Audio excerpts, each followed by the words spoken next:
mga kaibigan. Ito po ay dadalhin natin sa JA, Japan Agriculture. So yan, umpisa ulit tayo sa cabbage. Yan, si mama gustong tumulong, tulungan niyo na po. Kaya hindi pa ako nakakalahati. Yan pa lang yung natatapos namin. Check it out, check it out. So ito palang cabbage namin ay itinanim namin noong September.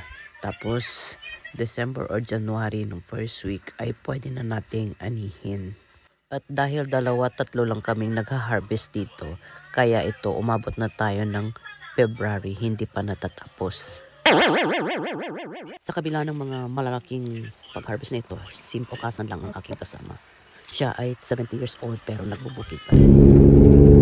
Hi mga karonda! For today's video na naman, ang gagawin natin ay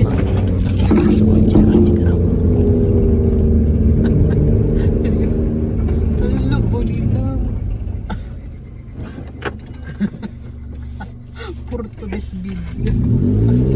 For today's video, bambo.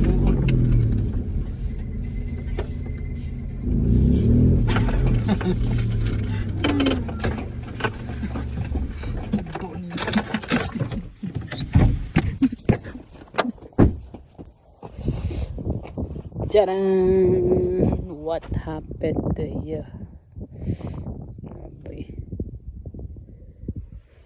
Kurang gurto. Tanda ko rin. Dami.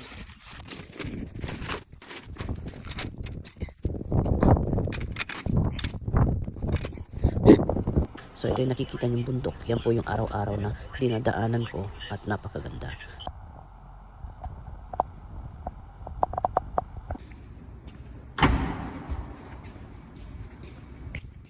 So ito ang munting office ng JA. Sabihin natin na meron na tayong dala.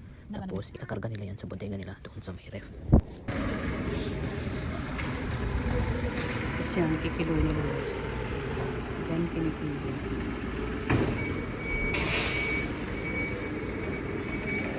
Tapos pagpapuli ng panibago.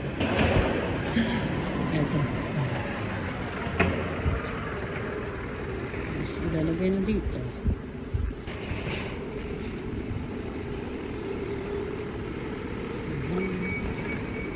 Kasi nakita mo siya.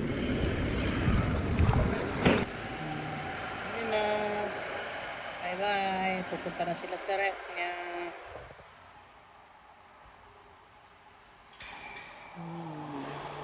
Ref talaga dito sa Japan. Ref yan guys. Napakalaki. So yan guys. Last for today. Yan. Nakaapat din kami. So last ay wala, para bukas natin. Meron tayong